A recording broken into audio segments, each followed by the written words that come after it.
when they start to hack the website, they start to, let's say, to find this flag, and it can be hiding by headers, by inside image even. Even inside image, you can download the image, open up in some tools and see that something is hiding inside. So this is a sporty mode. But in the end of the day, if you take, let's say, tracing of what you're doing, is a full reporting how to hack websites. Sometimes we're building like that. Sometimes we're building how to hack server, how to hack the drone, how to hack the camera. So they find some flag as a sportive, as a fun, but in the end of the day, to get it, you have prove your cyber skills. So now we have a very tight competition here, right? Yeah. 600, no, 700 near and 600 shy. No, now they Tico. Well, maybe they copy each other. I don't know. Well, they are listening to you and they are laughing, so they're definitely multitasking here. So there's a little drone over there. If they operate the drone, that means they won. Because the limitation of time, you know, the time is now is speedily is 30 minutes. I assume that they will not hack the drone, but they hack the server. So inside this box, what actually has inside is a server. Yeah, it's look beautiful, but it's actually servers. Inside the server has mini websites, you know, programs, and all this has inside flags that they need to hack. Is in box because we want to put it outside of the system that no one from the audience can scanning and you know, distribute to us. But inside as a we install programs that hack them back. So they have to develop defense abilities. Otherwise, if they not do nothing, for example, this program can shut down the computer that they have. And this is what we're doing. We put on them a lot of pressure. It's not only catch the flag. You need to be aware that if some virus or something hack you, this is why they are in the same net, they can actually miss the point and lose time. Time is everything.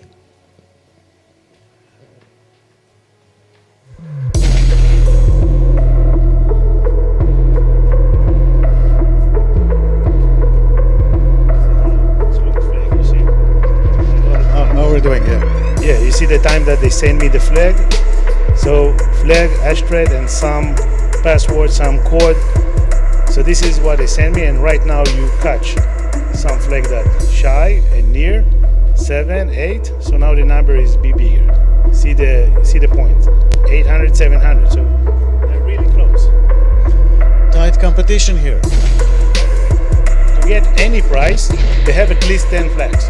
25 flags, it's 100,000 shekel. But the minimum to get any prize, they have at least 10 flags. So they are very close to get something, at least to sponsor the studies in the university. They are very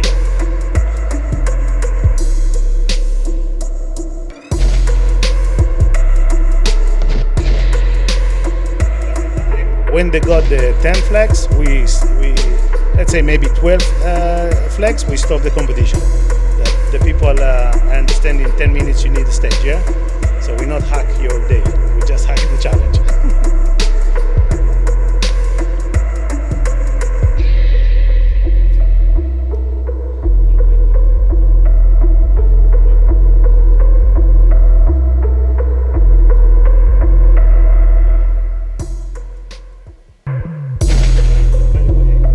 By the way, I want to explain something about what we put inside the server in the box. When we was in Dubai, it was top 10. And the top 10 got a mission to go inside to the server and to take something. But we put inside honeypot, so it's of course something that need to make them to lead to some place, to take some file, but it's make them damage to the computer. So they understood it very fast, by the way. And they start to build group inside the top 10. Was the 3 people as from different nations, you know, Pakistan, Indian. We was Israeli and Palestinian guy. So it's amazing political issues inside. And they actually did together mission that he said to him, hey, let's take down the server, because there was in another sector in the cyber.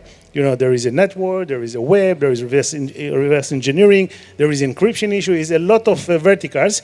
So they understand that one of them is very strong in all what about IT and of course server, and that's what he did. He actually controlled the server, take down, so there is no attack about the side that they're sitting, and they start to take the flags like that. And they was the winner. One of them was the winner because after that the fight between them. Like in the life, yeah? Like a great marriage life, and after that they go to divorce, let's say. So it was the same. Was a honeymoon. They took together a mission, but after a while they have to take each other the flags, and it started to be like war. The winner was a very interesting guy. He's come from Malaysia. He living in USA. He working in Amazon service as a security engineer. So for us, it was an amazing show how to show that even the nations that compete, it's not obvious. The Malaysian guy from USA, and he took the prize, and of course the other guy from UAE, he take the other prizes, and so on. And of course we have an Israeli winner too. So in the end of the day, all of our competitors is happy. Understand that the guy in Dubai was like 10 minutes short of $1 million, right? Yeah. About the $1 million prize, we give $1 million prize. The mission was, of course, to hack the drone in 45 minutes. Our team, after we check, can do that in 20 minutes and so on. And we give, because it's a sportive and World Cyber Championship, we give another 1 hour extension. So it was a bonus time. But enough is enough, because they want to close the JISEC. We was the last event, all the people come to see what happened, and enough is enough. So we had to close the competition, and we leave it on the table because there is some mingling, hi, bye. And then the guy from Tunisia, look at the nation that I'm talking with you, he hacked it. He started to take off the drone, and that's all. So I say it's 10 minutes after the competition is done. So next time someone tell him, wait, 10 minutes, he say, no, 10 minutes can change my life. Very expensive 10 minutes. How are we doing so far? $1 million, very important. Now is move on. Another World Cyber Championship that we do $1 million. So the prize is always available. All what the people need to do is to participate with our community. We have Saitaka Hack. Inside the app, our app is very easy to use. It's just cyber awareness questions. It's a quiz. It's something that everyone here that know a little cybersecurity can absolutely success in our app. But inside, when you become expert, because you start as a beginner, student, professional, like inside game, when you become expert, when you go inside, there is something that calls Saitaka Hack. Saitaka Hack is every week, every month, we give some clock. He got message, and then when he go inside, he got IP list. This is our server in our company, so this is question that interesting around that I will tell you. But they need to hack and bring us the flag to put inside in some text box in the app, and they won as prizes. By the way, in Kiryat Ata, another cyber competition that we did in Israel, all of the competitors was there, sit in like here. There's a lot of computers, I think more than 100 people, and on a basketball area. So we put on the screen the IP, and I was standing like that and said to all, attack this IP. And some of the guy from the government come to me and say, why did not ask questions? Say, what question do you want to ask? Why did not ask what this IP? Maybe it's some house that your teacher or someone that you want to close with him some deal. So it's very funny sometimes, but we promise that any IP, any components that we put in our competitor is ethical. We publish it, we show it, and of course there is some joke around this subject, but we check in 10 times that the IP is absolutely belong to us. Yeah, better be. How are they doing so far? Very close to finish. Let's ask from them. Okay. So Nir and Shai. Okay. How many flags you did?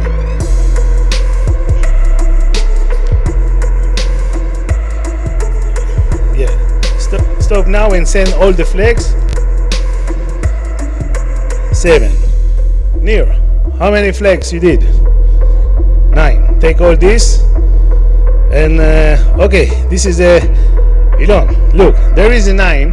To get money prizes, they need at least 10. Can you bring them another 5 minutes? This is exactly what happened in Dubai. And in Dubai was the head of the cyber, Dr. El Kuwaiti, and I was with him in this situation. It's a $1 million, and I say, should we need to add the time? And he say yes, but he understands the pressure because all the guys say to him, close the event. That's all. It's 6 o'clock. But he was very kind like you. 5 minutes, exactly. Yeah, exactly 5 minutes.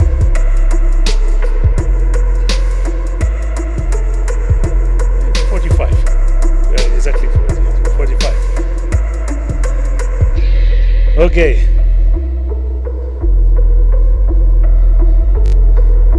Near 1, 2, 3, 4, 5, 6, 7, 8, 9.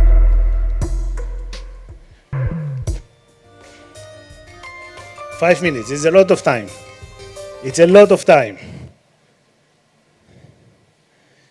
You can show the movie about the World Cyber Championship. I don't know what you showed before, if it was the Nation Championship or the World Cyber Championship.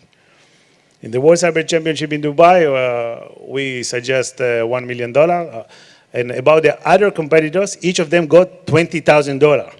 And by the way, the Malaysian guy from the Cyber Nation, he got $100,000. And the great story behind the people, because Cyber Schmeiber, the guy from Malaysia, and you can read about that, he said that he buy to his parents' home. So I don't know what the price in Malaysia, but I understand that it's a big price for him. In the end of the day, what happened outside, it's when I say positive cyber, what I mean is not some mantra that we pray. We show that people with cyber skills, it's preferred to go and do something good. Because when you have, let's say you can hack some ATM and get thousands of dollars from this ATM. So some people can go to this direction. And unfortunately, they do that. This is the dark cybers. And we say, hey, you have another option. You can come to us, show prove your skills. You get a job. People see and say and show how much you talents, and of course people need people with cyber skills. So this competition actually give another option to take the cyber and to give you direction, positive direction. This guy, he come to our competition, he do something good, and there is a beautiful story that he buy to his parents' home. Wow. This is what we need to do with cyber to bring actually great motivation to people to bring it to the positive world. Okay. So 3 minutes.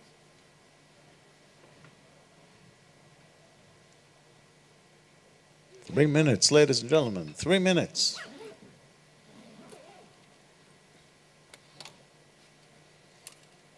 Just to tell you, I'm looking at the screen here. I don't know what they do. It looks like emails to me and other stuff. It doesn't look very suspicious. I don't know. What are they doing there? The cyber never so suspicious. What you saw is called, what he now working is a script language. Yeah, script language is actually any language that can run on the client side. Let's say he now looking some components like cookies or something in the URL, because any letter, any let's say bit in the platform is very important, and you can, let's say, change it. For example, if you go to some login website that building about old technology or new technology, depending how the developers, the program, how the programmer did it. This is why I talk about awareness for them. And sometimes you can understand what is the username from the data on the login page. Sometimes you can even get the encoding way that the website doing, and then you can listen on the net and understand what your user password, because the guy that actually used old component or did something not secure risk your data in the end of the day. So they working on new website, old websites, all the kinds, and actually show to the world what the problem with this technique, how to save data. So he's using in some tools, and by the way, the programs that you see in that they're using is come from the free programs on the net. So that's what we prove all the time. That it comes from the civilian world. It's not army stuff. Okay, how much time do we have? Cyber. 1 minute. It is of course a profession, and it is very difficult to be one of the best professionals in cyber, hackers in the country, in each country, and of course in the world. And I would like to praise Doron Amir and the others that came from Israel, and those who came in order to participate in the competition. I would like to praise all of you because it shows how important is cyber security. 2, This is 1, our goal, done. to take the cyber and to give it to the people. As we love to say, it's all about people. I cannot hear myself, I'm talking too much. So this is the situation. We have 9 flags, we have 8 flags. Thank you very much, Shai. Thank you very much, Nir. Because we are Positive Cyber and we are the most fairness platform ever. Don't believe to the others. You did a half job, so each of you got half price. Please, Yaron, bring me the check. Please, you can stand. Each of you, you got 50,000 shekel. You got 50,000 shekel. Thank you very much.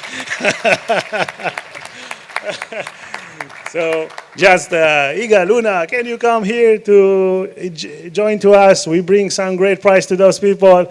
They was so under pressure that they not got nothing, you know. They are students. Maybe the bus, maybe the taxis, a lot of money, yeah? So you not come for free. And by the way, we filter the people from our platform. They're doing Saitaka hack. And this is the way that we know who is the person that deserves to these prizes. And the prize is here because we need to give them the stage back. So come on, come here. Yeah. Okay. Take the prize. Me and Nuna stand on the side, you are on the center. Cut in the middle. Ilon, you want to participate with us? Yaakov. Oh, Yeah. that's okay. You afraid that it's returned? I don't want income tax. So they got 100,000 shekels by 45 minutes. It's a great salary, and this is the way we promote Positive Cyber. Thank you very much. Thank you. Yeah. That's all. Now you can continue the boring finance. Thank you very much. Thank you, Doron. Thank you. Thank you, guys. Not bad, 50,000 shekels each. Not bad at all. Okay, we'll rearrange for a couple of minutes and we'll start with the next panel here.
So stay with us for a couple of minutes. We'll start soon with a couple of very interesting things. We have 2 more panels this afternoon and an interview with the head CTO of Mafat, Dr. Gal Harari, which we'll do right now. Then we'll talk about innovation in the IDF, Israeli Defense Forces. And we'll finish off tonight with lessons learned from the hybrid war, Ukraine-Russia, Russia-Ukraine. Very interesting.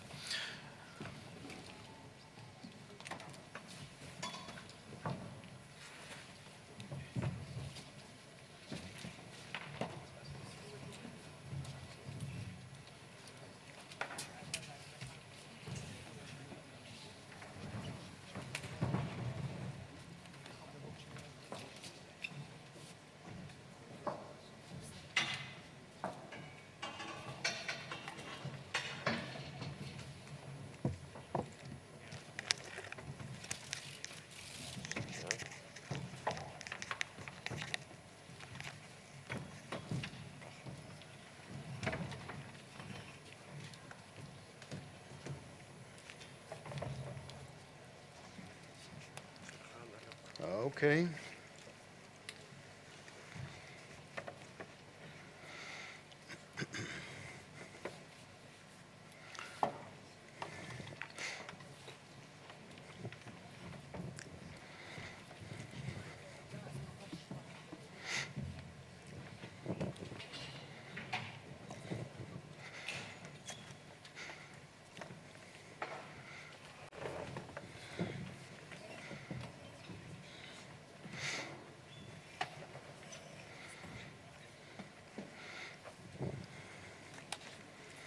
תן לי אותו פה בבקשה.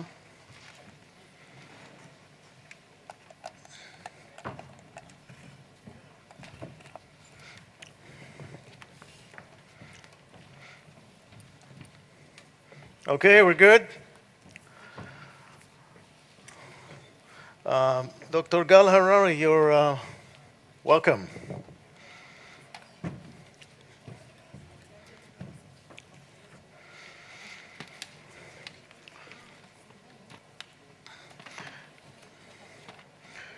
To those who are not familiar, what is Mafat? Do we have sound here?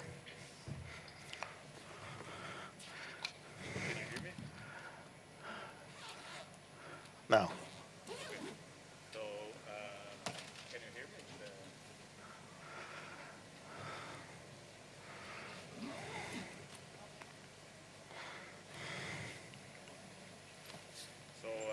MAFAT stands for, it's the Hebrew name for מנהלת פיתוח אמצעי לחימה ותשתיות טכנולוגיות, and the English name would be the Directorate of Defense Research and Development. And this is the main organization, the Research and Development Organization in Israel that is in charge of building the future defense capabilities for the entire defense establishment in Israel. Our logo is from vision to mission, and this is basically what we do. We translate the vision of the defense architectures into technical requirements, into technical capabilities, and therefore we encourage the industry, the defense industry, the civilian industry, to engage in research activities towards actually fulfilling this vision into a mission. Now, give me some concrete example. So a concrete example would be, for example, Iron Dome.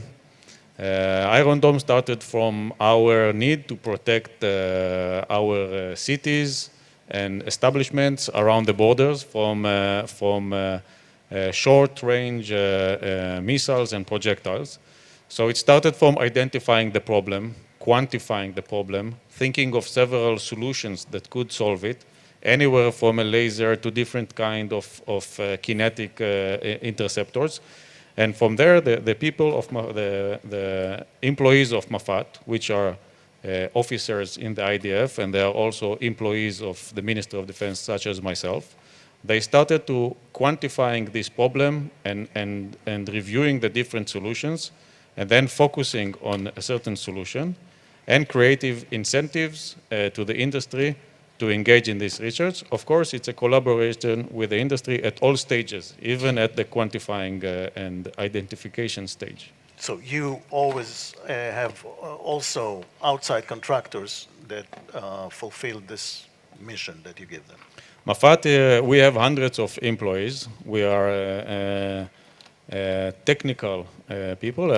Some of the employees are some of the people who work for MAFAT are from operational background, some of them, a lot of them with technical background.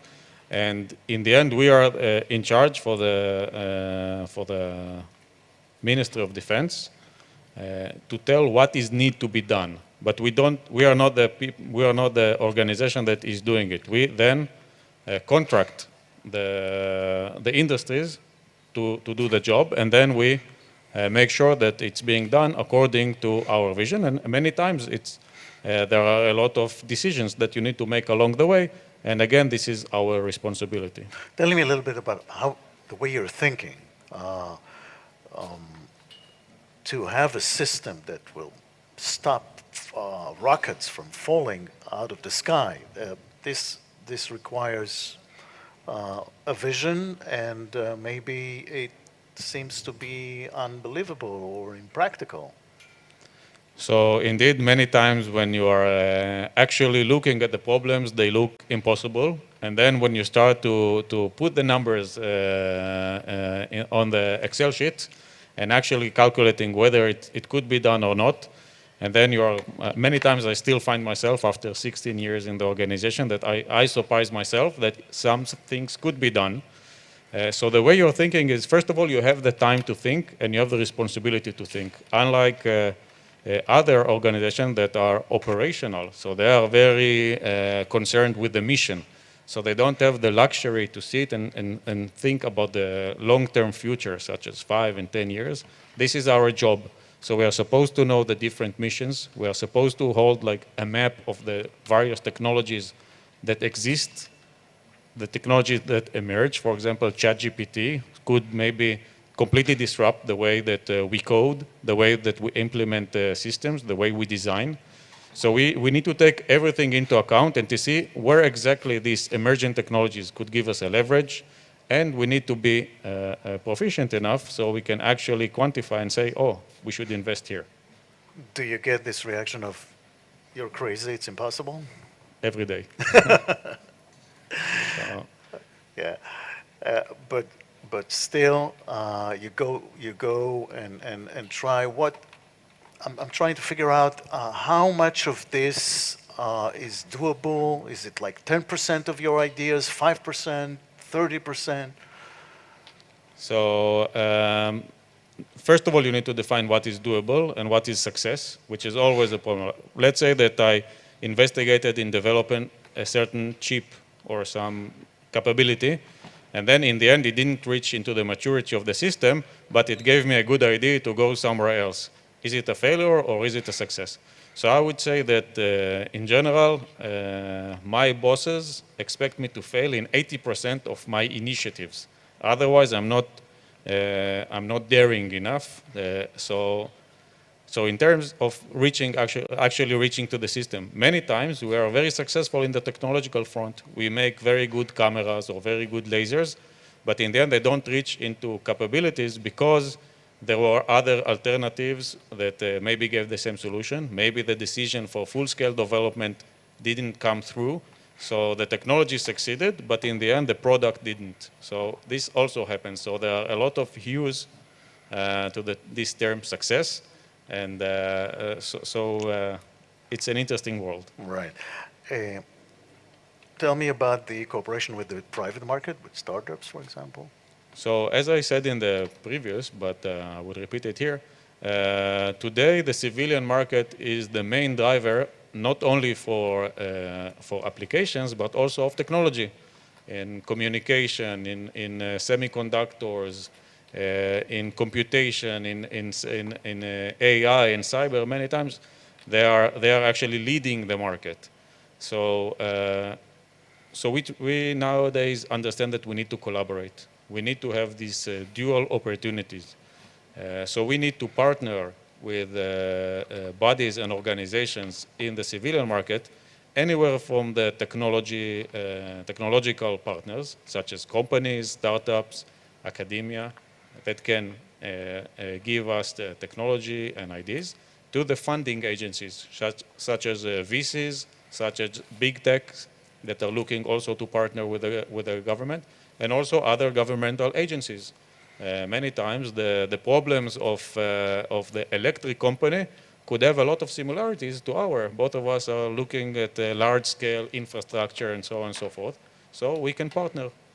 Do you feel that these military sort of semi or kind of military technologies actually drive the civilian market behind you? So I would say that it's dual. First of all, the thing that of the civilian market is so important that the head of Mafat decided to initiate a unit within Mafat. It's called the dual use unit, that this is their job. Their job is to look for these dual opportunities, with different companies and funding agencies. And as for your specific question, many times we are leading the civilian market into a new technology because we can take very high risk. We can take part of very high risk research. And you have crazy technologies. ideas also. And we have crazy ideas, yeah. and we have time to think, and we have the liberty to fail. Very interesting. Gal, thank you very much, and stay with us for the next panel, which would be the panel about innovation at the IDF, Israeli military. So take your seat, or just stay here, and let me invite over Major E, or A rather. Can't say his name. Also Michal and Shai, come over here.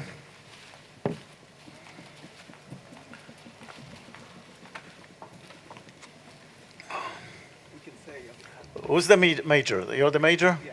Avichai? Avichai, okay. Major Tom, Major A. Okay, good to see you all. So we know Gal. Please, Major, and the rest of you, please introduce yourselves. So my name is Avichai Abarbanel.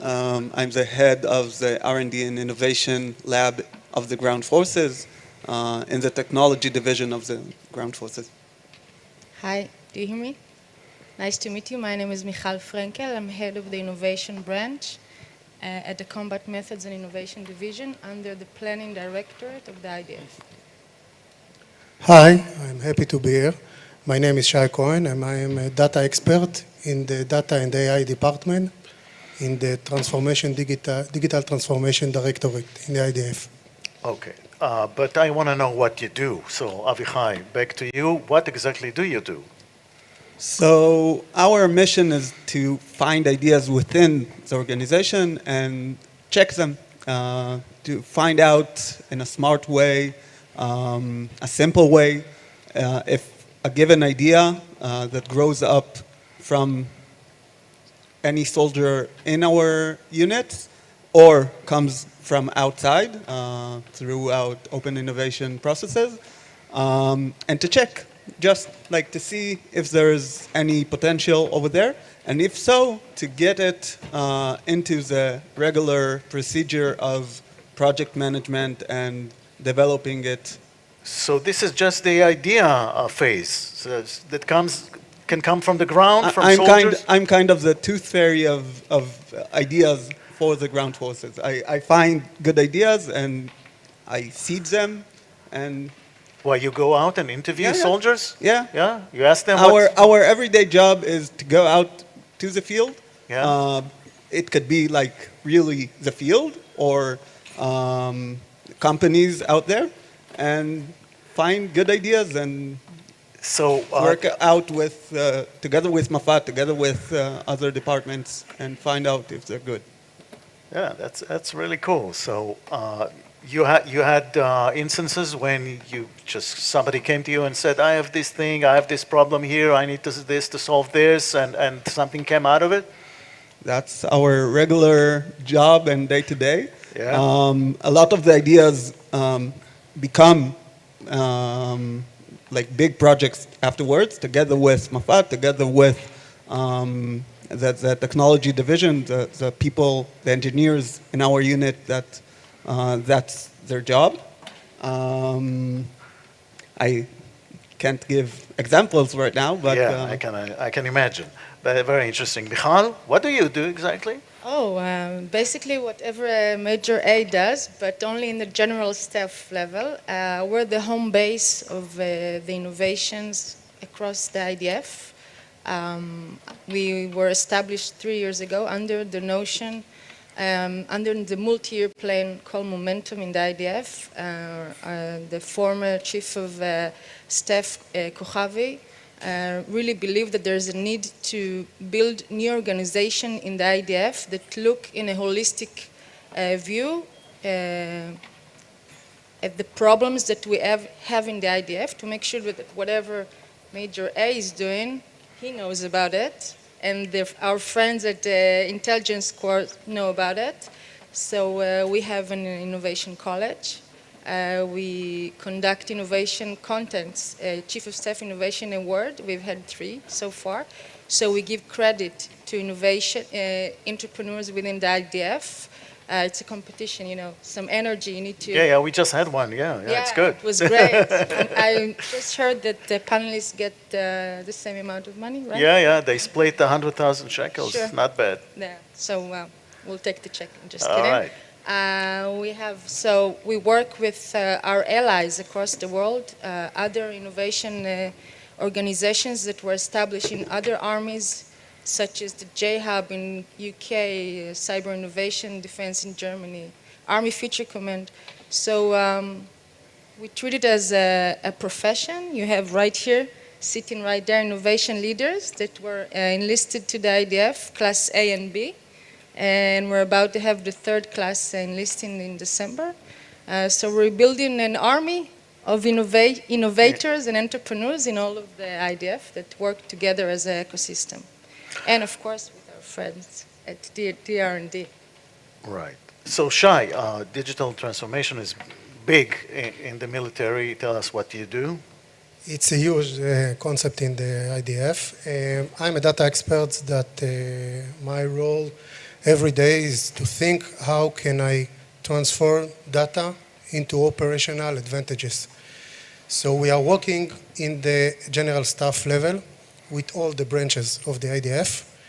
And mainly our job is to listen to the combat units to understand what their goals, what their operational needs, and how we can transfer data into advantages in the modern battlefield. Our department is a very young department. It's established 1.5 years ago. And it's also by the Directorate of Major General Kochavi. And that's we do all the time. We're also working about the data standards and regulations in the Army. So everybody can speak with everybody in the same language, that can share data in all the branches. Air, sea, land. Air, sea, land, multi-dimensional. This is what we need to do, because we found out that every branch see his point of view, and we need something higher than to look over how we can connect all the branches into one single goal. So this is what mainly my department do, and I'm dealing also with innovation in the field of data and AI, working a lot with Mafat and Michal. We have also innovation soldiers in our department. I gave them one. Yeah. So Gal, we're seeing that the challenge for the military is not just to have great weapons and be trained and ready, it's to compete with innovation constantly. So that's a new concept relatively, isn't it? A relatively new concept, I would say. It's a progress because we identified that this is a challenge. I always say that we try to live in the problem domain. This is where we actually need to live. We need to understand the problem as well, because it's like going to the doctor and you say, I'm tired. And then the doctor starts examining you and seeing all sorts of details. And then in the end, he could reach a very non-trivial conclusion, such as you have some protein that you need to modify. But this process, it's really not about identifying the problem and building it in a structured manner.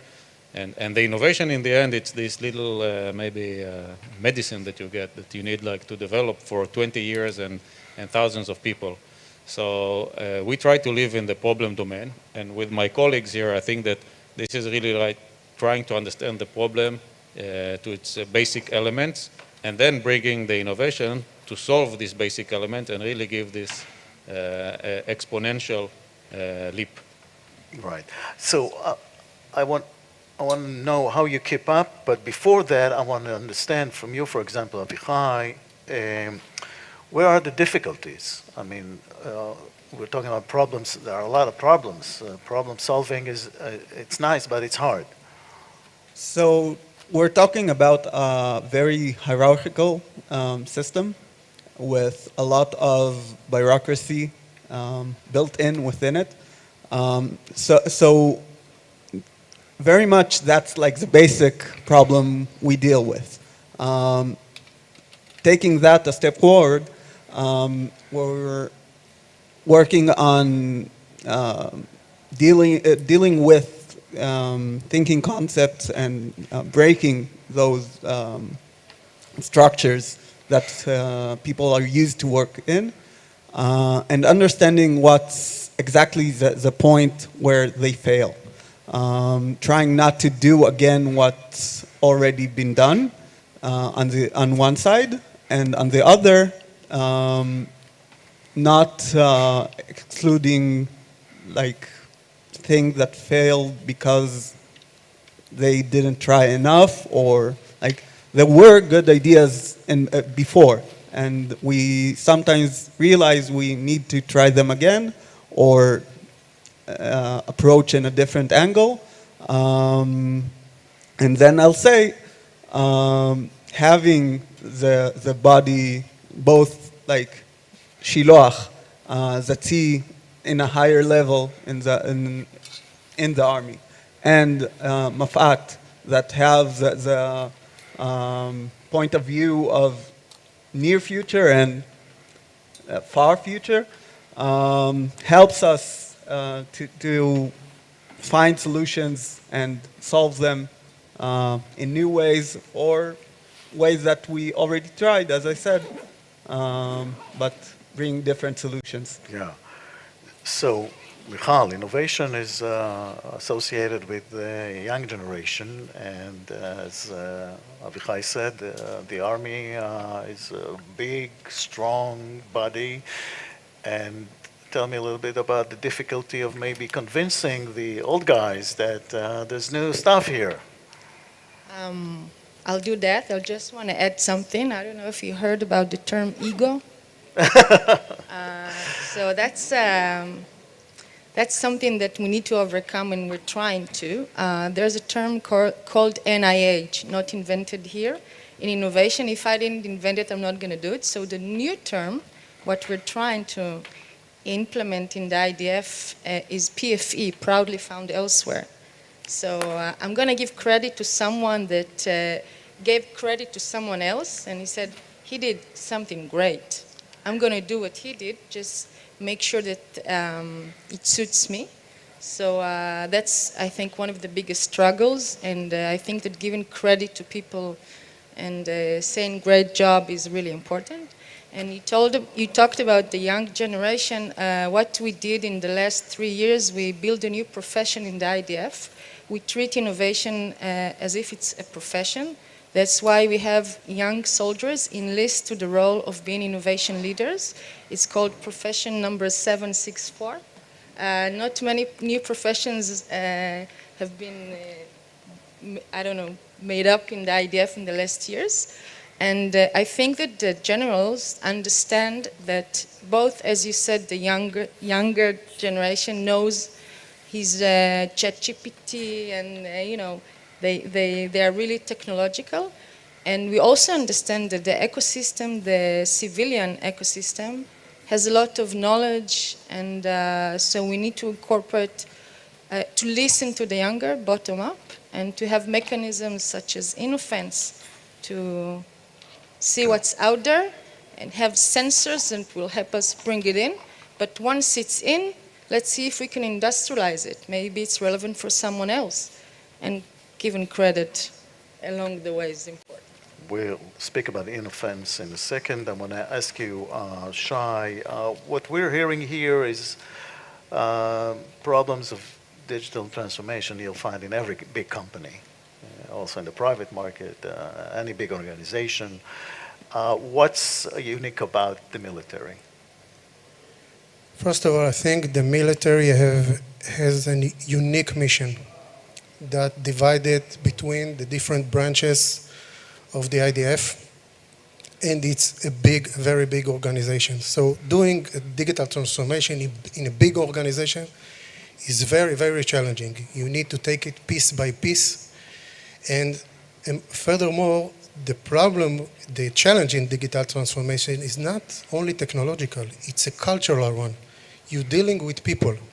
So how can you make a digital transformation in organization that is very, very massive with its tasks, with its process, with its operational needs, and with the amount of massive people. So you need to build a massive strategy for doing that in the army. It's not simple, it's a long term, it's a marathon, it's not a sprint. You need to always ask yourself if what you are doing is good. You need to test it every time to see that you are getting where you want. And especially in the IDF, there always a change, always new people coming on, new generations. So you need also to take care about taking this transformation, to this digital transformation to other than generations. It's not like you are dealing with one generation and stop it. You need always to refresh it with the younger generations. So I think those are the main challenges of leading digital transformation in the IDF. Gal, what is InnoFence and what's the idea behind it?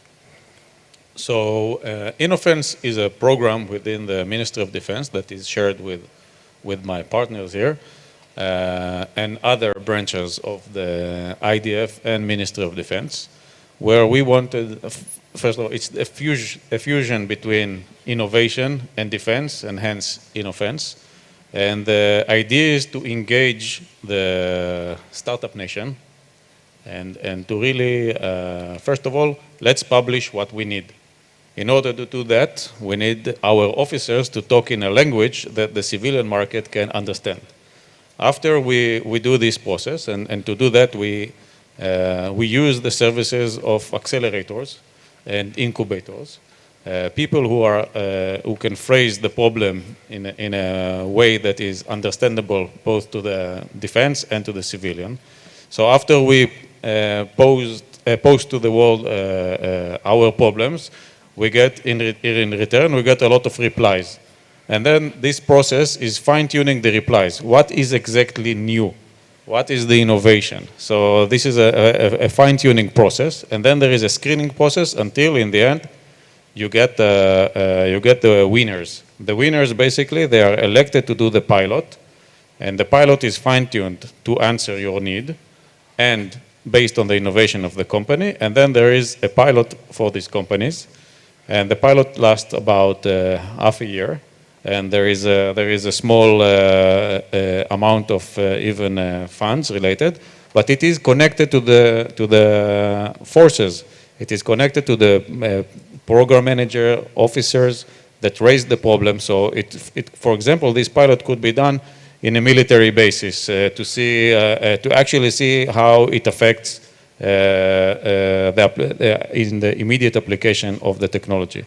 And during this process, we also make sure that we can do a follow-up program within Mafat and the different organization, which takes a lot of paperwork and time. So it's also good to have, during this pilot, to have this time. So we are ready to continue this program.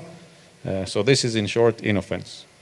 So tell me a little bit about this interaction with the private market, military and private market. So the program enables us to work with startups, something that otherwise won't be possible.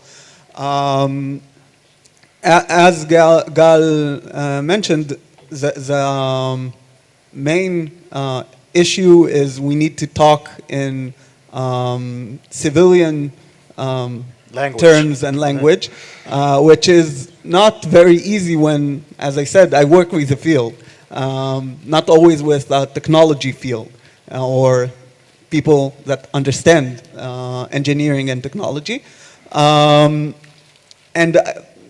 as I find it, the proof of concept, the proof of technology concept that we get within the first part of the program is a success if we manage to get to the second phase, to the second step, and try and find a new concept to check, or more advanced military use idea or a concept that we want to check.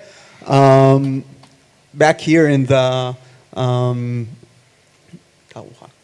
exhibition, there are few companies that we worked with in the last few years, from a group that do AI that predicts critical ecological events, through a company that found a way to cool down chips and processors with nanodiamonds, and a company that will enable us to drink water anywhere from any source. And yeah, so that's a good point, Michal. Maybe there are technologies that don't know, startups, they don't know that they can help you because they are cooling chips with diamonds. What does that have to do with the military? How do you find them? I would say even more, it's not that they don't know about us, sometimes they don't want to work with us. And I understand them because we're, as Shai said, we're the biggest organization in Israel. That comes with bureaucracy and with it takes a lot of time, and by the time we can work with them, they could be, the company could be closed. We wrote a 120 long-page innovation strategy of the IDF, and I'll summarize it to you because I know you're very busy.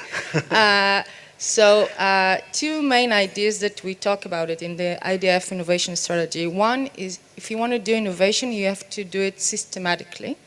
And the second one is you have to be relevant. So what DDR&D is helping us is with the system, shortening the time that we can, they provide the, the contracts and whatever. We, as an IDF, I'm not allowed to talk to companies at all. I mean, we're personnel, permanent personnel.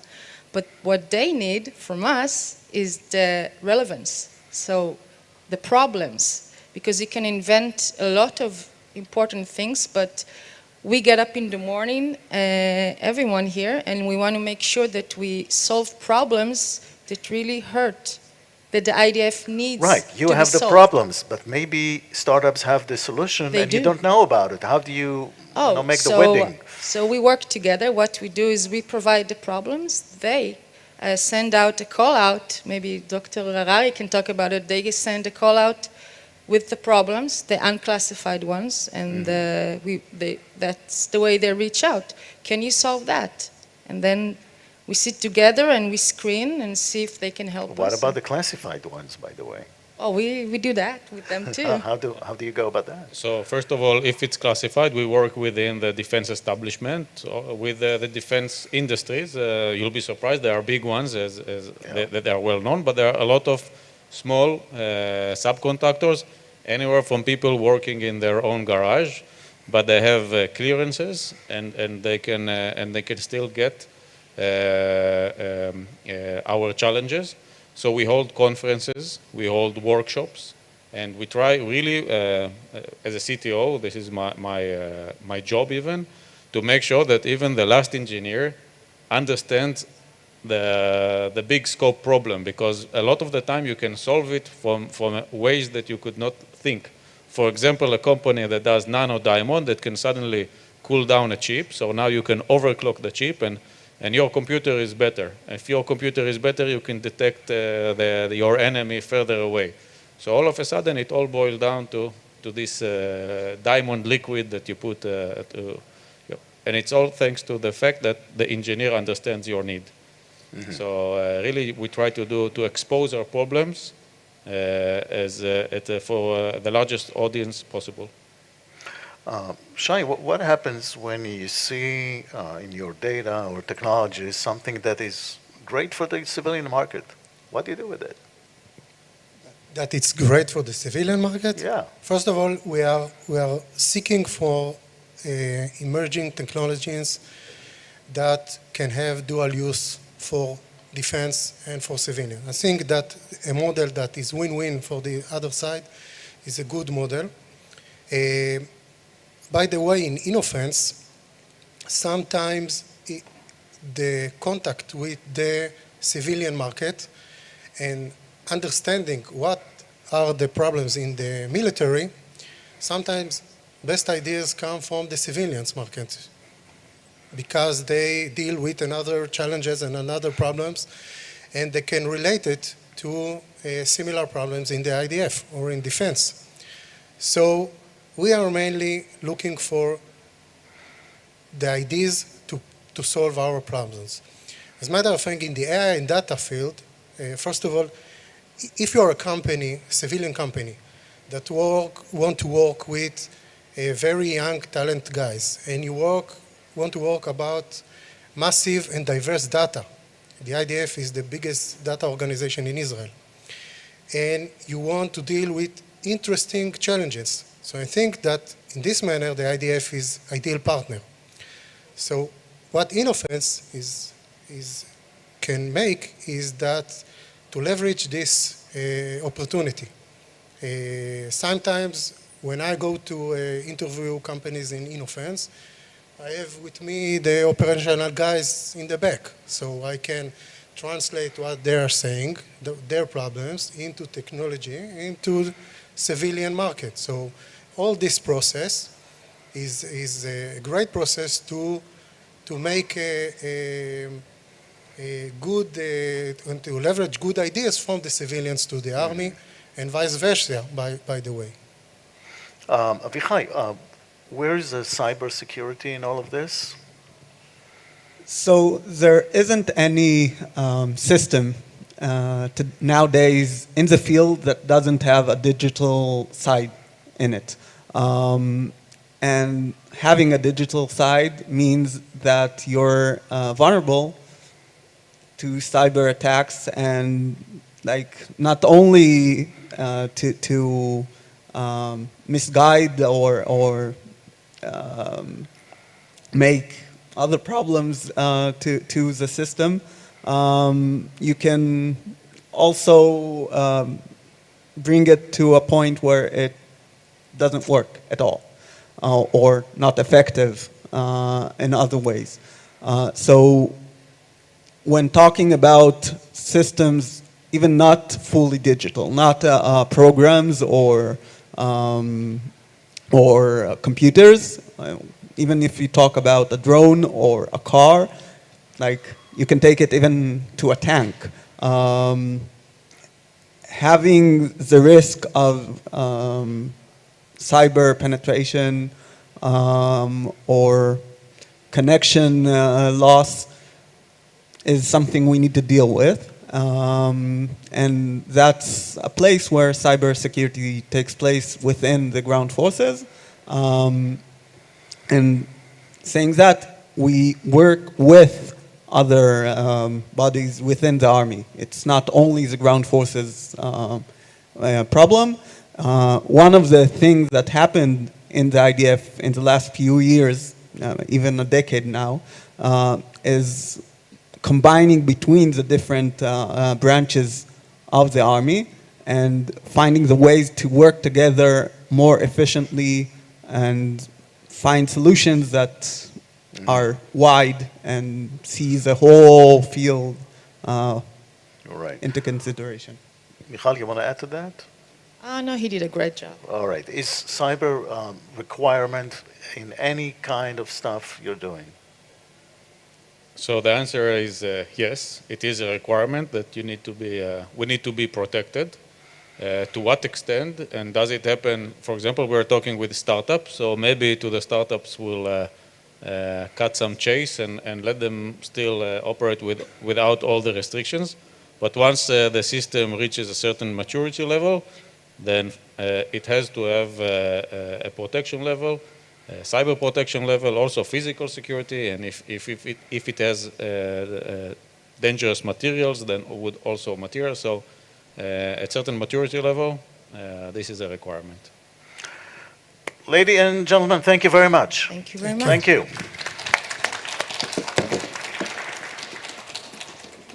please stay tuned for our next panel, which will begin right now. And this is going to be about lessons learned from the Russia-Ukraine war. And we'll start in a second. Thank you very much again.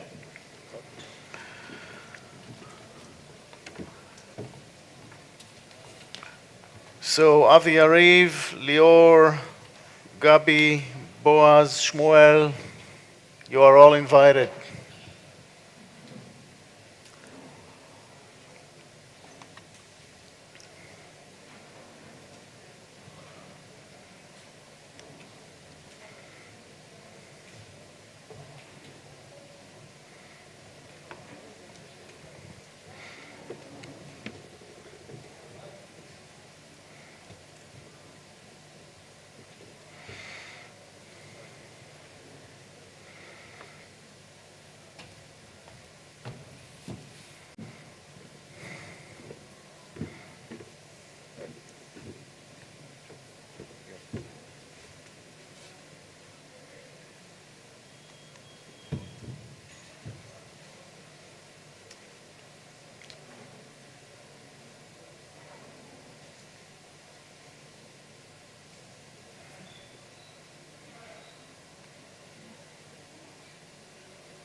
Okay.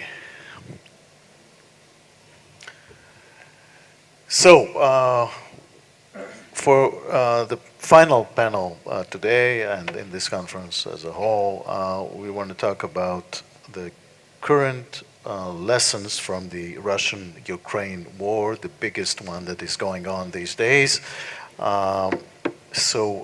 Gentlemen, please introduce yourselves. Avi, you go first. Microphone, you need a microphone, you'll get one. Avi Yariv, Colonel in the IDF Reserves, and one of the founders of iHLS. Shmuel, Director of Institute for Military Studies at the Data Center in the IDF. Dior Carmeli, I just retired after 36 of service in the IDF as a Major General. My last position, I was in charge on all digital and cyber defense efforts of the IDF. Gabi Siboni, civilian. Boaz Dolev, civilian, but also the CEO of Clear Sky Cybersecurity, a threat intelligence company. All right. We've learned many things about this war. It's over a year now. But let's concentrate on the major issue here, which is cyber. Were you surprised by anything, Avi, given the microphone? Anything that was not expected there? From what I follow and see about the Ukraine-Russian war from the cyber and a little bit C4I point of view, I see four major things that happened and were surprising. The first one, everybody was waiting for the Russians to paralyze the Ukrainians from cyber, for RF, EW point of view, and it didn't happen. Second thing, I will be brief. The other side, which is the Ukraine side, retaliated, but not by army or government, by private groups that recruited hackers from all around the world to groups and attacked the Russians. Third thing that it's a little bit about the cyber. It's Americans giving capabilities which are very high capabilities to produce intelligence for the Ukraine side, which used it to hurt the Russians quite badly, especially looking at the command controls and on generals. And the last thing is Elon Musk providing them, it's not exactly cyber, but against the cyber, an infrastructure of communication to keep on working and fighting. To the Ukrainians, of course. We'll leave the question of who won to the end. Shmuel. Yes, the assessment of cyber operations in the Russia-Ukraine war is complicated. First of all, we don't know what's going on there. There's a lot of psyops and outright lies and commercial interest from... If we don't know what's going on there, it's not good. We should. That's how we operate on a day-to-day basis. We need to, give the caveats, the הערות בטאבו, that we don't know anything. So everything we talk here is, we say here is should be taken with a grain of salt. The problem is that we need to differentiate between the Russian concept of operation. This was supposed to be a limited operation. They didn't want to destroy Ukraine because they wanted to control the Ukraine afterwards. This colors the entire Russian concept of operation, from the air war to the ground assault and cyber as well. The other thing is that the Russian military and the Ukrainian militaries are less susceptible to cyber operations than equivalent Western forces. They don't have C4I systems or not developed ones. They fight old school. Nowadays, less so than the beginning of the war, but the beginning of the war also. What about infrastructure? Infrastructure is the interesting question. The Russians have shown an ability to damage Ukrainian infrastructure. We saw that in 2015 and 2016 with the blackout of power stations. A lot of water has flown through the Dnieper since then. The Ukrainians learned a thing or two. And we have seen a successful operation against Ukrainian infrastructure in the attack against Viasat, the satellite company that leaked to Western Europe, especially Germany, and also severely impacted Ukrainian military operation. That was the data infrastructure of the Ukrainian military. They were saved by Elon Musk, and now we know that. But had Elon Musk did not show up, it might have been a different story. Since then, however, the attack against Viasat was well prepared. Strategic strike.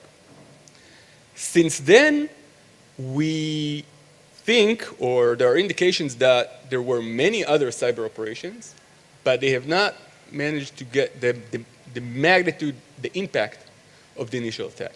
So that shows you that strategic cyber operations, a one-time red button might be possible. They might have some they might be beneficial, they might have an impact. There is a challenge, there is a gap in the connection of cyber operations to the operational and the tactical level of war and to the ongoing management of operations. Okay. Lior. So, but first of all, I believe we can call this war the first hybrid war, because this is the first time that we see a connection between a full-fledged war between two nations in the era of digital and data revolution that created this new domain that we are speaking about, the cyber domain. So this is the first opportunity for us to observe and to see what happened in this war. And actually, I hear a lot of people that are saying that it's very disappointing that cyber wasn't efficient enough. And I think that if you look at it from a very professional perspective, cyber is quite as we expected it to be in this war. And I'll explain it. First of all, cyber has three main purposes.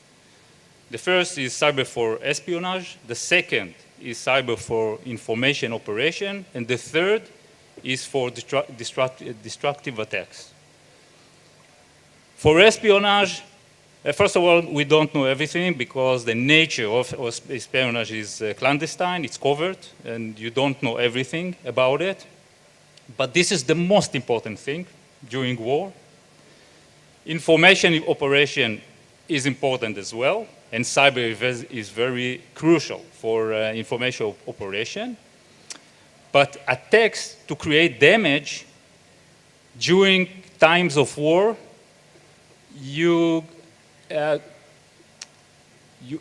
in a position that most of the time you will prefer the kinetic attack on the cyber attack. So during times of war, this purpose of cyber, it's better to execute with kinetic capabilities. You know, cyber is very good for cyber for damage.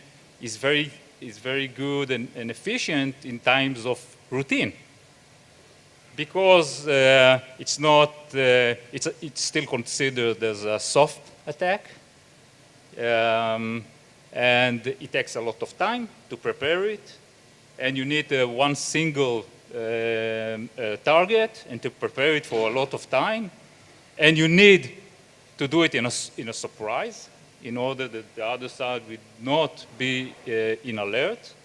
So during times, this part of cyber is less effective. Okay. Gabi. Well, the Russians have developed what is called the Gerasimov doctrine as early as 2013, I think. Well, the Gerasimov doctrine was, Gerasimov is still the commander of the Russian military. I think he's now also given the command on the Ukraine recently, Ukraine battlefield. Anyway, Gerasimov has developed a doctrine where he proposed to connect all efforts, diplomatic, economic, cyber, information, and kinetic into a complete integrated doctrine when you fight. On the Russians, I don't know if they have implemented it before the Ukraine, but they had some. We've seen some signs in Georgia, 2008, and also Estonia, something in Syria. In Ukraine, one could expect that the Russians will come in mature to conduct this doctrine. However, even as a preemptive activity before the starting of the war, to prepare the arena before the kinetic activity, it was too slow, too weak, and too not very effective. That's what we can say. Anyway, one that understood the doctrine of the Russians could understand that there was something going on a few weeks before the war, the kinetic activity started, when you saw the cyber activity, not very effective. Anyway, we should understand that the Russians' ability to conduct their cyber operations before the war and during the war probably is less effective than we expected that to be. Okay. Personally, I expected them to be more efficient. And they created a name, you know, they have used a lot of, they had a lot of activities that you can see that they had the capabilities, and also they've been active in Israel as well. They have capabilities. However, they failed to use them. One thing I want to say is that we should understand that the Russians are acting as a superpower. They have time. They don't rush anywhere. They can stay in this situation in Ukraine for the next 10 years. I don't see any problem with that. For their ability, they can stay. They have experience because they've done so in Afghanistan. They've done so in Chechnya, and they can continue. So the time clock that they're using, and we are waiting to see what they are doing with those, what they are not attacking in cyber, what they're not moving anywhere with kinetics. I think we should be very reluctant to jump into conclusions They have their time, they have their vectors, they are working as they do, and eventually I assume they will get to whatever they want. I don't know what they want. They have the time to. Do they know what they want? Well, I don't know. I don't know. I'm not in the head of Putin, but anyway, their considerations and the way of the modus of operandi is different from what we as Israelis understand. We want to finish everything quickly. We don't have time. There is a clock. There is the Security Council is their clock is ticking in a different speed. Anyway, related to cyber, their activity is in the cyber. Classical cyber, as was mentioned here, classical cyber, their activity is not very efficient. However, there are some other aspects of cyber, like influence operation. Well, I hope that we can talk about this later. There are something to learn from them in influence operations. All right, we'll leave that to later. Boaz? Okay. So luckily for you, I disagree with most of the things that were heard by my colleagues here. Okay. Actually, 180%, and I will try to explain, okay? Actually, when we are talking about the war in Ukraine, the war in Ukraine is not between Ukraine and Russia. It's the war between the US and Russia on Ukraine. It should be mentioned here because when we are talking about the powers in the cyber arena, we are not talking about Ukraine fighting Russia. We are talking about the US defending Ukraine against Russia. Now, there is a reason that the Russians did not succeed in Ukraine. Not in the physical field, and of course not in the cyber arena. And this reason is that the US knew exactly what the Russians are planning to do in Ukraine. And they had time to prepare their defense. And actually in October 21, they have created a special operation room, a cyber operation room, which consists with the major technological companies like Google, like Microsoft, like ESET, and Amazon, and their intelligence. And they knew that in February 2022, there is an operation. So in October, they started deployment their defense systems in Ukraine. And actually, it is still going on till today. I have to tell you that you need to hear, just for an example, Microsoft. You know how much money Microsoft got from the US government to protect Ukraine? Right now, we are standing at about $500 million.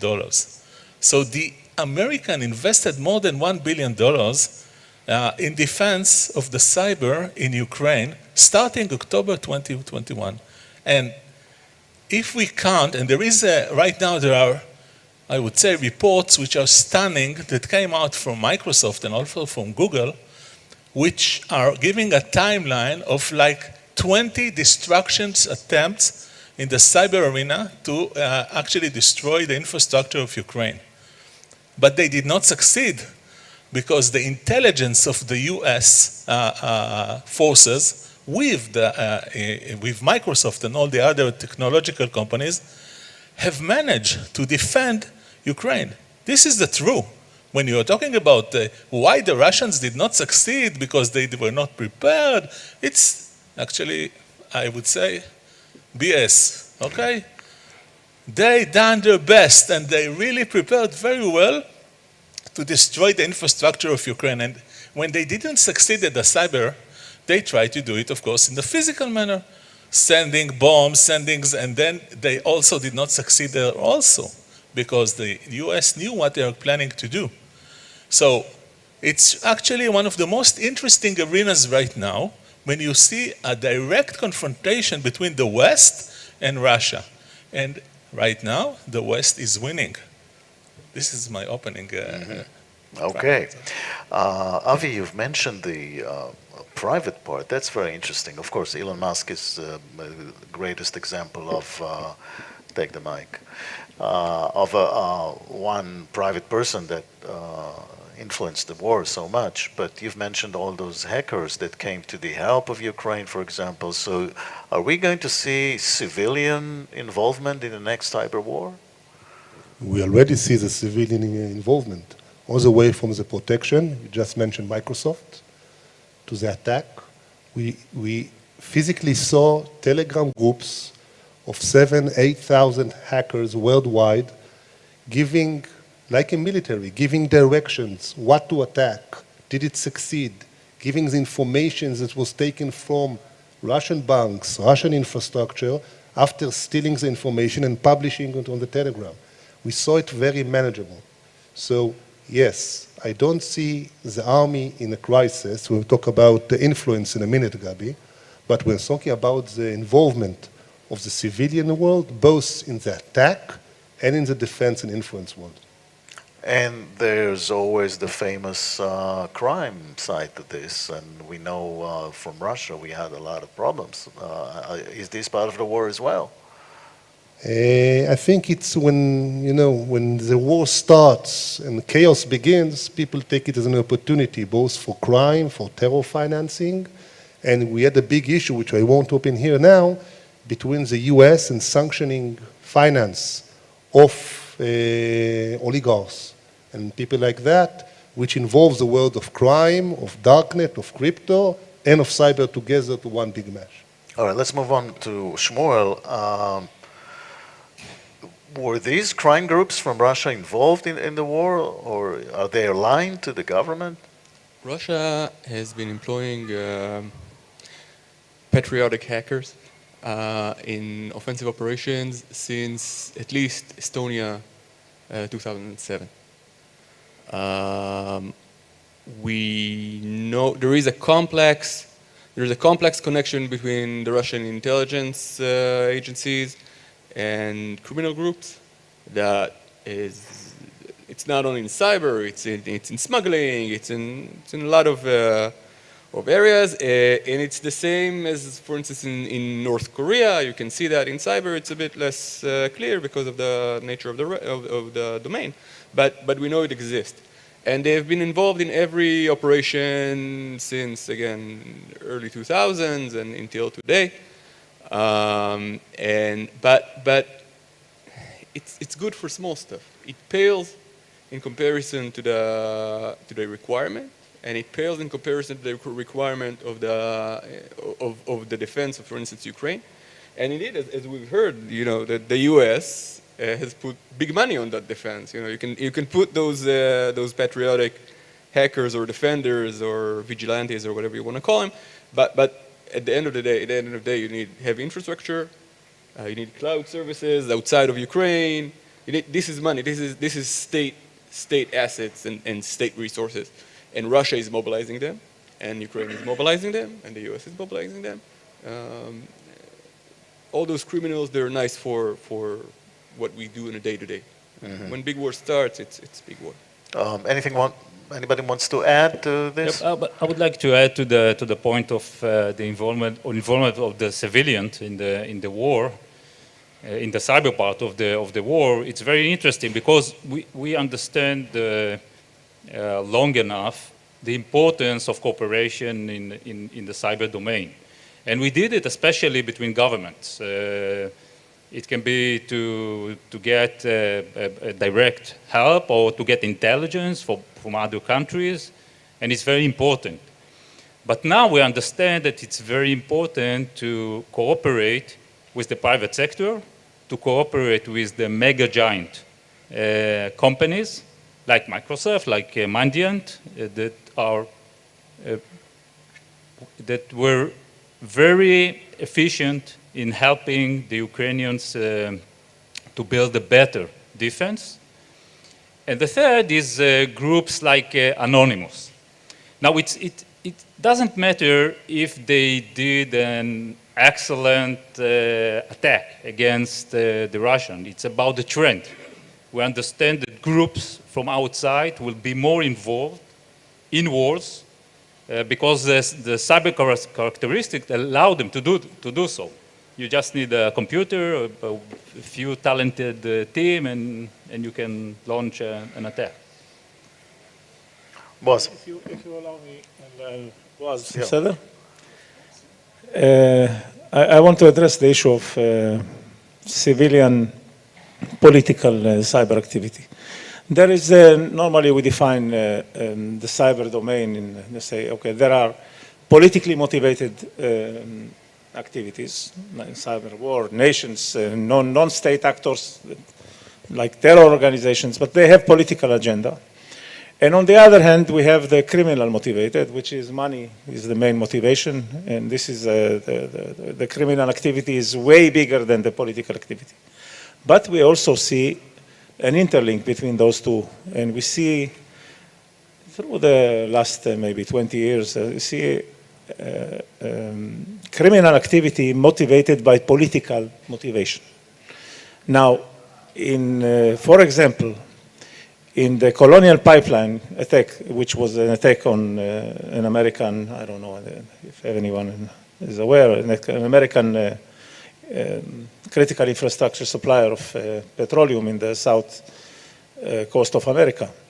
It was the FBI have investigated and reached to a conclusion that the motivation behind this, it was a ransomware attack, was a Russian motivation. It means that it was a criminal group, a criminal Russian group, attacked an American private company, critical company, and the motivation, and then probably direction, and the motivation was political. Well, we all know that you don't see Russian banks attacked by ransomware, huh? We rarely see them, because if you are a Russian and you attack a Russian bank, probably you'll find yourself floating in the Volga in 2 days, yes? You don't see that. So the Russian criminal group has probably special relations with the government. Maybe money is involved, I don't know. But they are giving space to operate against Western, Germany, Western Europe, the US, and guided by political motivation. So we can call it a hybrid motivation. It's both political and criminal. Now, we can see that also during the war in Ukraine, that criminal groups are, even before also, that the blackdown in 2016 in the east of Ukraine, the electricity lockdown, was conducted probably by a criminal group in Russia, but probably directed, funded, whatever, by the government. So we see a lot of this kind of interlinks between private groups, not only in Russia. There are also places when we see this kind of interlinks. But we see an interlink and also a lot of civilian activity motivated by political agenda and probably political money, government money, flooding into this area to provide motivation and provide tools and means to operate in this arena. Boaz. Or you don't? No, again, actually I do agree, okay. but I will give more points about it. Okay, so starting December 2021, all the major ransomware groups or crime groups that are working in Russia got an order. And their order was to start attack critical infrastructure companies in Europe and US. I mean oil and gas company, electricity companies, hospitals, which were attacked also. And in 2021, actually, and 2022, their main goal was to shut all the, I would say, oil and gas industry in Europe and in the US. And they have created numerous attacks. They had, if you're talking about success, it's like 30% success. There was a damage, but it was not a critical damage. But it was sure that there was a direction and there was like a command. You are right now part of the army, part of the reserves, and this is what you do. I have to tell you that during this period, all the ransomware attacks against Israel were not exist. I mean, they stopped attacking Israel at all. They were too busy. They were too busy, but also we were standing on the window, sitting on the desk, doing Grand Miser, whatever you want. Anyway, so Israel was not attacked by ransomware until the beginning of 2023, when they stopped being in the reserves. So right now, starting this January, we see a wave of ransomware attack from Russian groups who are attacking in Israel, like before the war. But so if you're talking about crime groups really working for the government of Russia. If you're talking about the civilians, the hackers who are right now, let's say, demonstrating their love for Russia or for Ukraine. So we have right now two major groups. One of them, the Russian one, is called Killnet.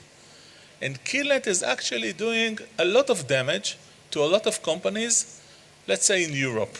Okay, and they are working there day by night. They have special commands.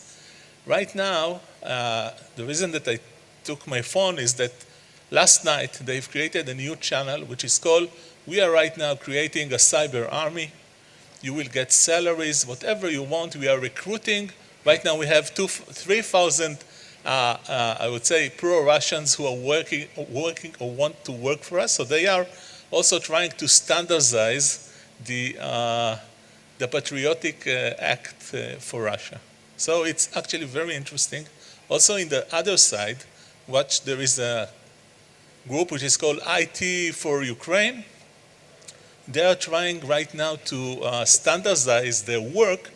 So the law, if you are trying to break into systems, you're actually a villain.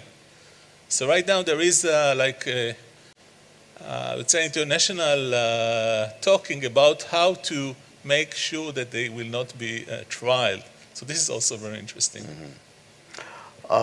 What about, Boaz, let's start with you on this round. What about influence campaigns, especially since it's the same language almost, and many Ukrainians speak Russian, vice versa? So I think that Gabi mentioned the Gerasimov directory, which influence campaigns are part of what the Russians are doing. And they are doing it almost every day. So that we've seen at least 5 waves of information campaigns that were trying to say that the Ukrainians are going to lose the war, that the US is not helping them, and actually trying to make them feel that they are going to lose the war. And it was an ongoing campaign. There was, however, something very interesting that we learned only, I would say, 2 weeks ago. And that there was a cooperation between Russia and China in doing those campaigns.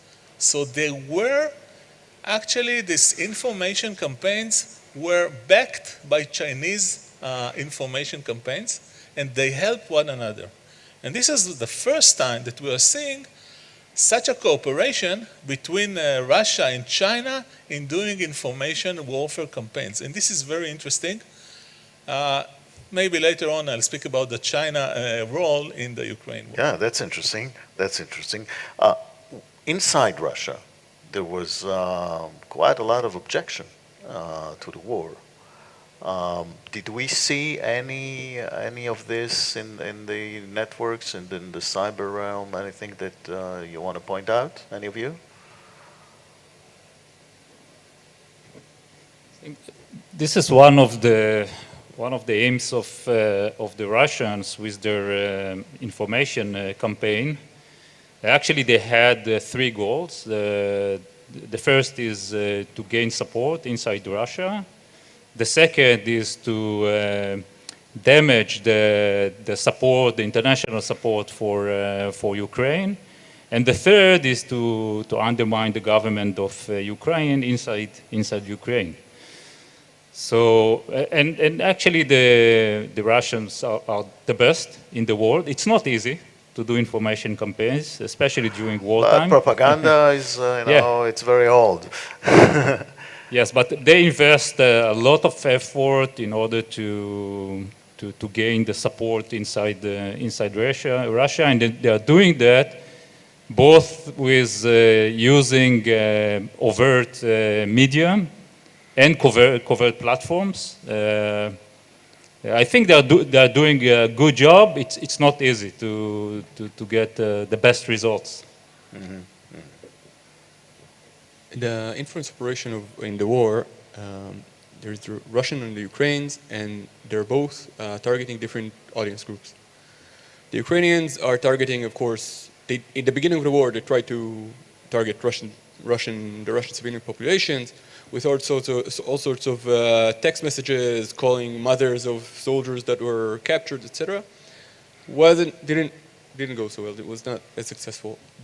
Their most successful campaign targeted the West, with Zelensky being the star of the show, of course, and that has gained major success, and it's one of it's what's keeping, to a large extent, Ukraine in the war. Yeah, Zelensky was the secret weapon. Yeah. Yeah, the Russians, on the other hand, they didn't try as much to target Ukrainian populations, all sorts of reasons, because how they think about the Ukrainians, whether or not such an Israel exists in their mind. They tried to, they didn't succeed targeting the West. They didn't try as much. They targeted their own population with a large degree of success. That the disconnection of Russia from the Western internet helped. It created a bubble, an information bubble, that the Russians could play within. And they targeted the global South with a large degree of success. The war is a consensus that the Ukrainians are the good side in the West, and that's a consensus. In the global South, they have managed to plant a doubt that, and we can see that in the support of China and the Chinese public opinion, and India, and in Africa, and this has played crucial role in the Russian war effort. They're getting weapons from of course, from Iran, from China, from North Korea. Their relationship with India still stands, and that's where their efforts lie. They're not speaking to the same audience. Mm-hmm. Gabi? Influence operation plays a very, very important role in this conflict, and also probably in future conflicts. There are no good guys and bad guys in this. No, it's all bad guys against bad guys, Russians and Ukrainians. Ukraine is involved heavily in influence operation, and Russia the same. Both sides are heavily involved in influence operations. Fake news is a commodity, and in fact that it is such a, has been spread in a way that also political leaders in Germany, in UK, have been addressing fake news as if it was news. They don't have any, like our Channel 2, fact-checking system. No, it was a sarcastic. They just they hear news and they respond. Now, the Ukrainians have conducted a heavily influence operation. You know, the pictures that we've seen of Russian convoys attacked and destroyed, they are all fake. Many of the messages that we hear from this world is fake. Russians, on the other hand, are also involved in this activity, of course. One of their justifications to bomb, for example, infrastructure in Ukraine is that they say that Ukraine is part of a development of biological chemical weapons funded by the US. And they are fighting against this, the building of this infrastructure of chemical and biological weapons in Ukraine. I don't know, this is true or this is false. There is no way to understand what is true or what is false. However, what can we, beside of looking at the actual events, because there are many, hundreds of them, examples, we don't have time for this, even though I see the clock, we can go to sleep and wake up and... No, ignore this clock. Okay, but there is no platform here to go for the examples. But what we can see is that talking about civilian involvement, that many civilians are involved in these operations. And when you evaluate the whole concept of operation, you see that influence operations play a big role in this war, in the political support of external leaders like other state leaders, and the political support of civilian, peoples around the world, some for Russia, against Russia, for Ukraine, against Ukraine. And this is playing a big role, and there are many lessons learned from this war to our situation. So I don't want to start this discussion, but if you will have time, we will. There are many lessons learned related to what can Israel learn from this. Before I move into that, I want to give Boaz a word about China, because this is very interesting. I just want to say something about the information warfare. I think that Gabi is a victim of the Russian fake news information campaign. warfare, but I will not take it for him. Okay, I just want to say one of the success of Russian information warfare was against Israel. Israel at December 21. Babi Yar? You're talking about Babi Yar? No, I'm not talking about Babi Yar. I'm talking about the fact that everyone here were convinced that Russia is not going to start a war in Ukraine. And actually they were saying it every day. Although the Americans every day told us that in February there is going to be a war, here in Israel everyone were saying no, they are just faking, it's not going to be a war. And this is a result of a direct information warfare against Israel, a success one. And I think this is one of the major faults of the Israeli IDF forces understanding the war. Okay, I think really a major issue. And there is a question, how did it succeeded so well in doing this information warfare here in Israel? And this is an open question. Just a correction. Yes. We said in December that there's going to be a war. I have it in written. I did not hear it in the radio. I wrote the document. Maybe you are the one from the Mutzav in the Hermon that said there is going to be a war. The IDF knew. But the politicians did not agree. I know that people understand, of course, but the result was that we can speak about it, but I want to talk about China. Talk to me briefly about China. Yeah, Okay, briefly so about China. So China right now is ruling the war, okay? I mean, Russia right now, since they are in such a bad situation in budget, in money, in weapons and everything, they have I mean, the Chinese understand that every day this war continues, they are losing money. And they don't want it.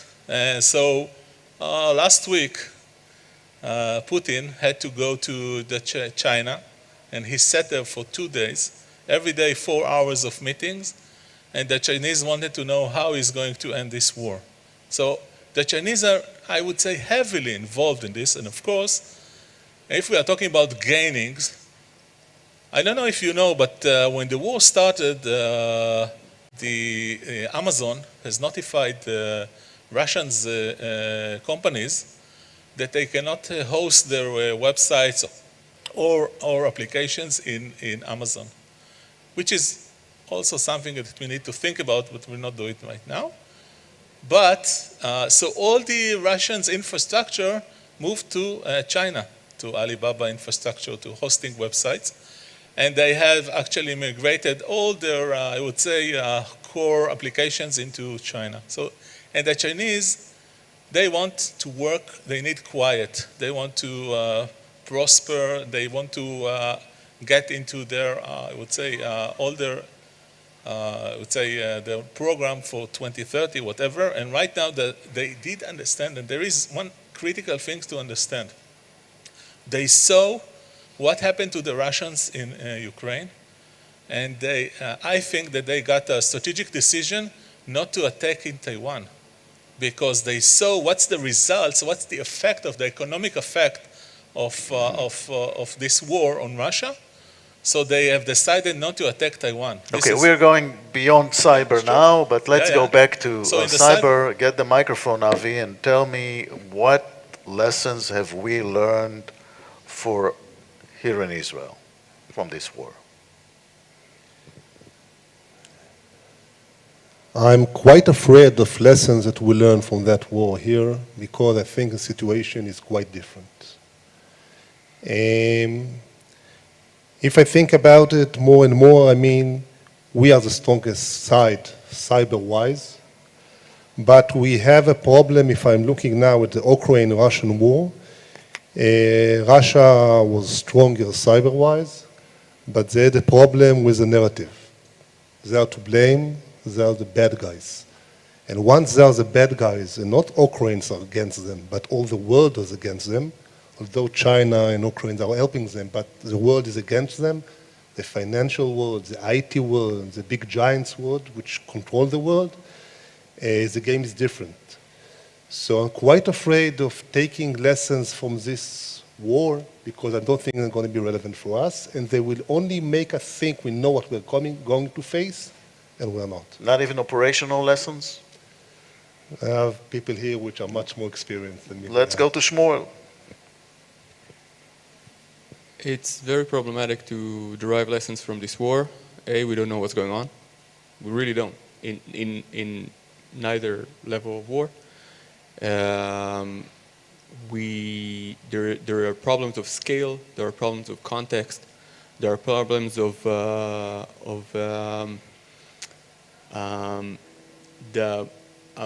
our dependency on the Western ecosystem and on networks, again, on all levels of war. Our economy is not the Russian economy, our military is not the Russian military, our society is not the Russian society, and it's not the Ukraine either. And while, for instance, the Ukrainians could smuggle their entire information ecosystem to Europe with cars, with hard drives, that's how it was migrated, we can't do it because we're an island. We can't take a car and drive it to the cloud in Europe and do it repeatedly.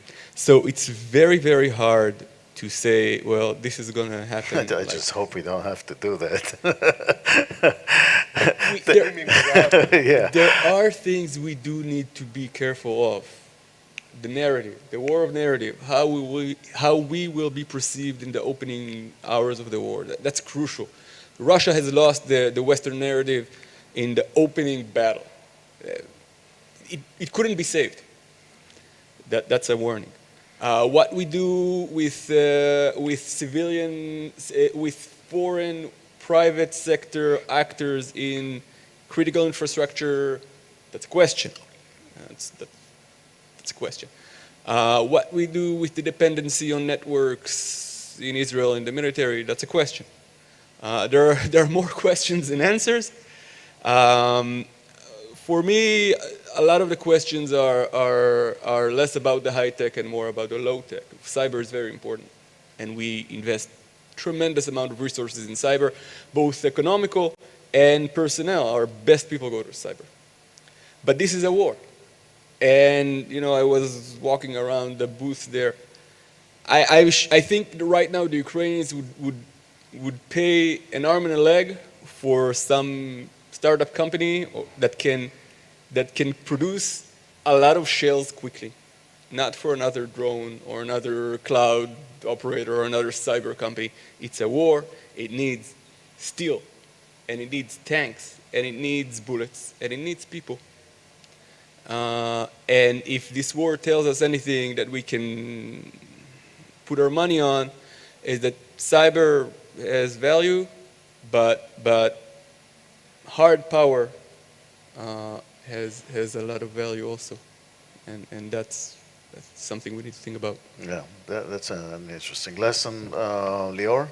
Yeah, cyber is relatively a new domain, and we are all in a learning competition. And you need to win this learning competition. And the competition is between everyone, between governments, between countries, between companies.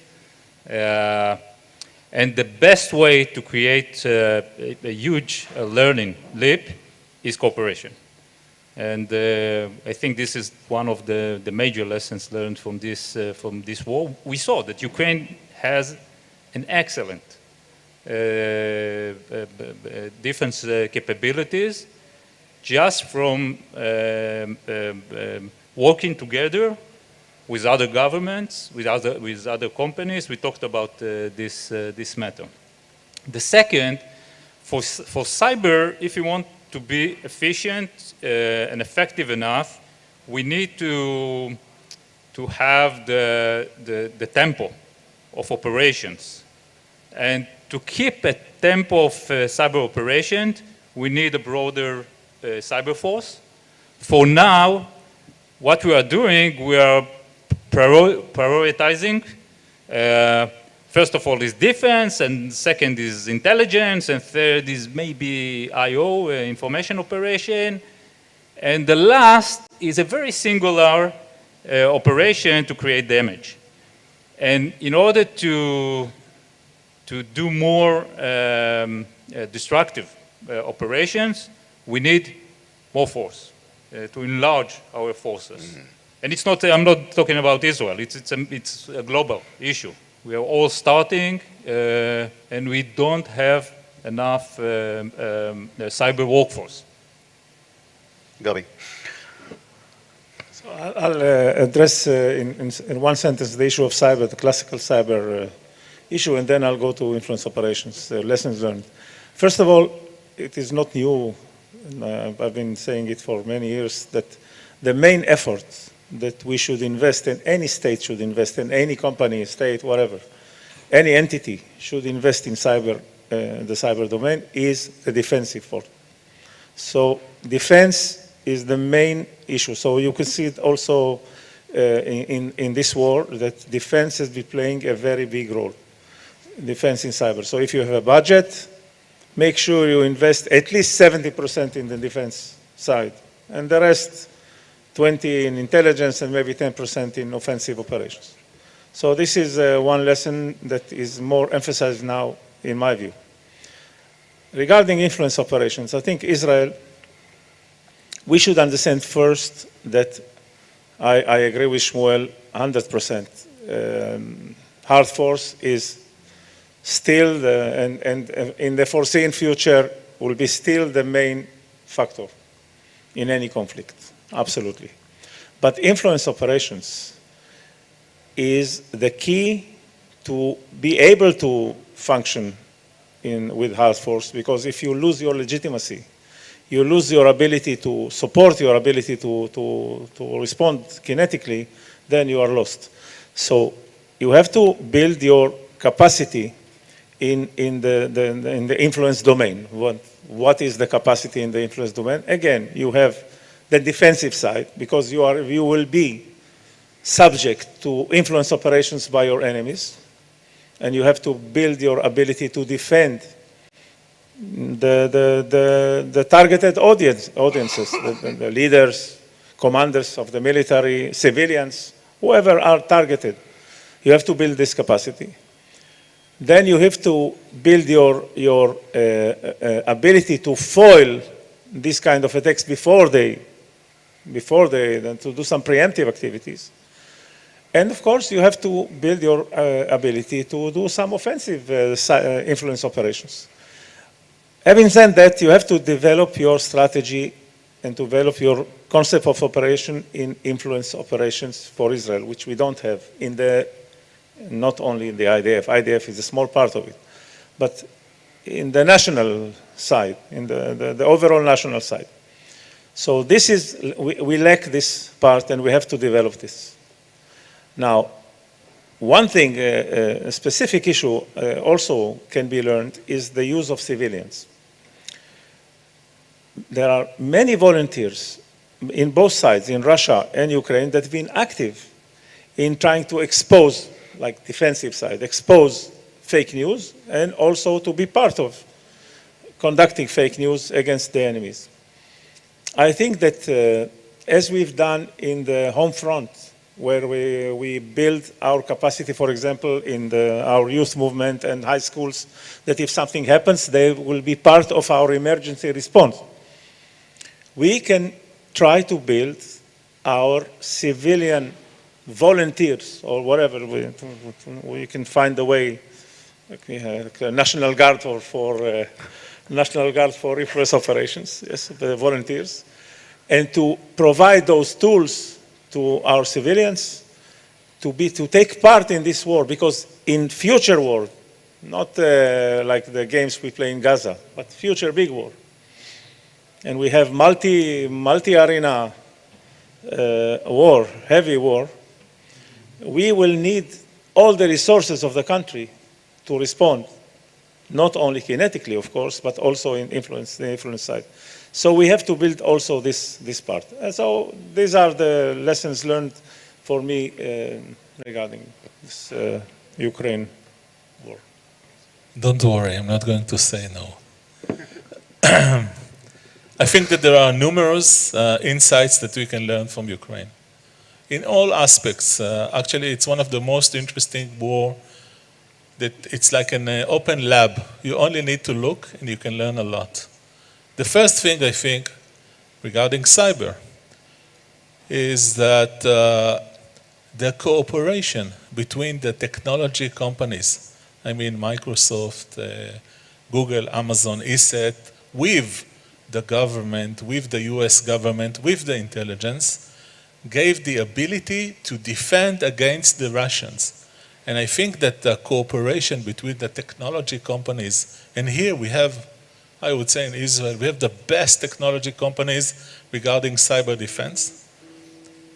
But you need to prepare it. You need to understand that if you want to be prepared, let's say for doomsday, for the most, I would say the best, the most horrific attack on the cyber arena, you need to prepare it. You need to understand what's going to be the role of the technology of the private companies, of the Israeli companies, how they will assist in defending Israel. Right now, we are not there.